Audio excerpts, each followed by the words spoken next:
രാവിലത്തെ സമയം വലിയ ബർക്കത്തുള്ള സമയമാണ്. ഇമാം നവവി റളിയല്ലാഹു അൻഹു പറയുന്നത്, നിധി വാരിക്കൂട്ടാൻ പറ്റുന്ന സമയമാണ് രാവിലത്തെ സമയം എന്ന് പറയുന്നത്.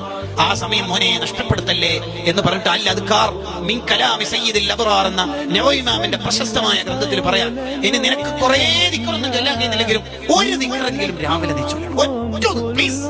ഇമാമിന്റെ ഉപദേശം, ഒന്നെങ്കിലും ഒരു അഊദു ബികലിമാത്തില്ലാഹി താമ്മാത്തി, ഒരു ബിസ്മില്ലാഹിൽ ലദീ ലാ യദുറു, ഒന്നെങ്കിലും ഒരു ഇസ്തിഗ്ഫാർ, ഒന്നെങ്കിലും. അത്രയും ബർക്കത്തുള്ള സമയമാണ് രാവിലെ. അല്ലാഹുമ്മ ബാരിക് ലി ഉമ്മത്തി ഫീ ബുകൂരിഹാ, എന്റെ ഉമ്മത്തിന് രാവിലെ നീ ബർക്കത്ത് ചെയ്യണേ എന്ന് നബി സല്ലല്ലാഹു അലൈഹി വസല്ലം ദ്വാരന്നിട്ടുണ്ട്. ഈ ഹദീസിനെ വിശദീകരിച്ചുകൊണ്ട് ഇമാം നവവി റഹ്മത്തുള്ളാഹിയുടെ റുഊസുൽ മസാഇൽ എന്ന ഗ്രന്ഥത്തിൽ കാണാം.